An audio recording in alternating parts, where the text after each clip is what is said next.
Practice na ako eh. So, yun. Hi everyone. Nandito po kami sa Bohol na Mangga ngayon para interviewin si Coach Aris Season. At ito na po yung mga question. Ano ang pinakamahalaga po, sir, sa pagiging coach? Dapat maayos yung pagiging coach mo para sundin ka ng mga player mo. Dapat ginagalang ka. Tapos, lahat ng play dapat nasa ayos. Para upang manalo tayo sa laro. Yun. At sa coach po, ano ang mahalaga po sa inyo? Ang coordination ng player o yung yung natural po nilang kakayahan? Natural na kakayahan. Pinakamaganda yung natural na kakayahan. Tapos konti na lang yung maipapasok mo sa kanilang linya para ituro sa kanila. Kasi kaya-kaya na nila bawat laro. Tapos po, para pong hahasain na lang po sa training, ganun po.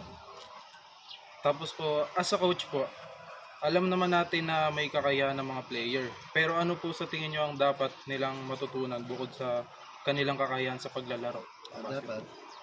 Dapat una, pag-aaral muna, syempre. Pangalawa yung paglalaro. Pagka marunong ka mag-aaral, ibig sabihin, kaya mo rin maglaro. Para yung mga subject mo, hindi mo pabayaan.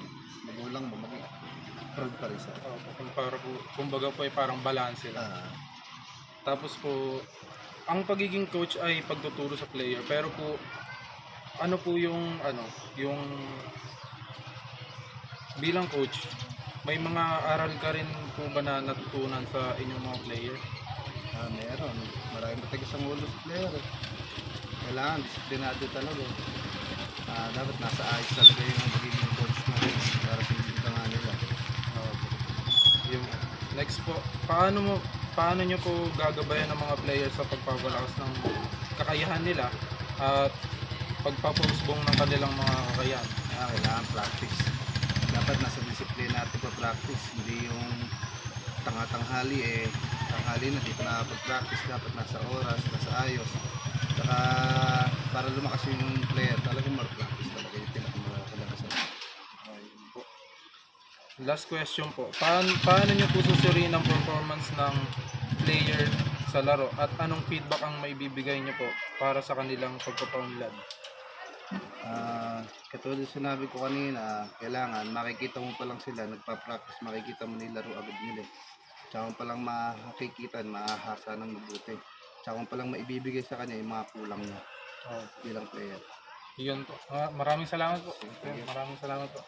Hi everyone, andito po kami sa Bohol na Mangga para mag-interview ng mga basketball player.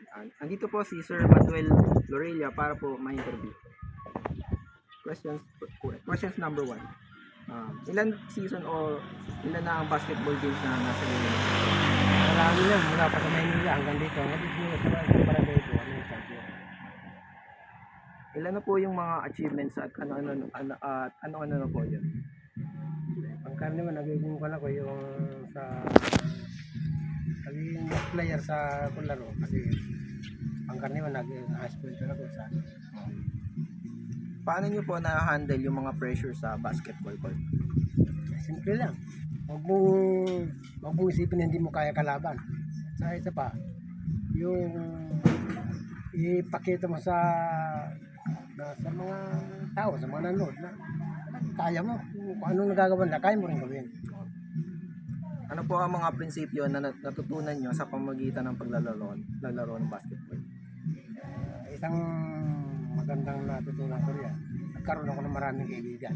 Hindi lang sa lugar na ito na dito na ako nakatira. Hindi, mga pinanggalingan kong lugar, marami akong naging kaibigan. Kaya kung lumawak yung pakikisama ko sa Last na po. Ano po yung mga pinakamahirap na bahagi ng pagiging isang basketball player para sa inyo? Para sa akin yung pinakamahirap doon kung ikaw nga pagdating mo sa pressure, yung halimbawa 1,000 seconds na yung laban, siyempre may pressure na doon. Pero na-handle ko naman yun sa pamagitan ng kuwan lang. Ika nga ang iniisip ko kasi doon, lalo kung sa ika nga kailang shoot. Hindi ko naisip na hindi ko masusot ang bola. Inisip ko doon, kaya ko shoot. Wala na po. Wala sa Thank you po. Salamat. Hi everyone, nandito po kami sa CBS Queen San Miguel, Bulacan para po mag-conduct ng interview about po sa basketball player. Nandito po si Dean Benedict Filian para po ma-interview. Posible po tayo sa question.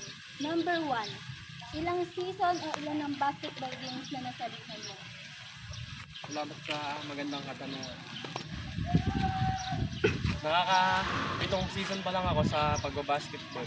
Actually, 2022 lang ako na nasanay at nahubog kasi nagkaroon ng pandemic nitong mga taon.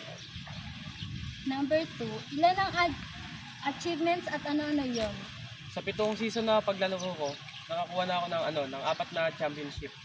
At 3 doon, mythical 5, tas isang finals MVP. At pangatlo, paano mo nai-handle ang pressure mo sa basketball court? Na like parang pag social game yan.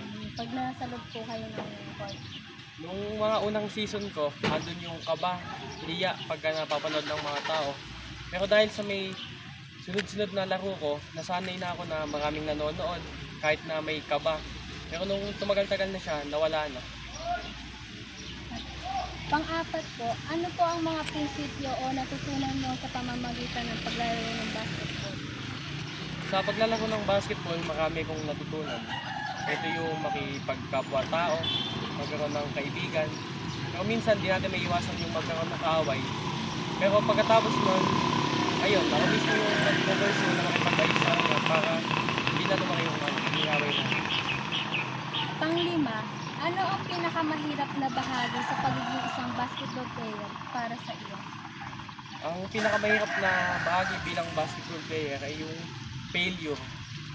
Yung ginawa mo lahat pero kinulang pa rin yung kaya mong gawin. Kaya, ayun, yun yung mismo hawakan mo bilang motivation sa sarili mo para mas lumakas. Maraming salamat po. Hello everyone, nandito po kami sa Basi para mag-conduct ng interview about sa mga basketball player. Nandito po si Jerry Kershaw para ma-interview. Proceed na po tayo sa mga questions. Ilang season o ilan na ang basketball games na nasabi? Ano na po, marami na po, hindi ko na po mabilang. Ilan ang achievement at ano-ano ito?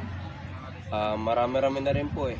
Yung mga minsan po, nag-MVP po, Mythical 5, mga ganun po. Paano mo nai-handle ang pressure sa basketball court?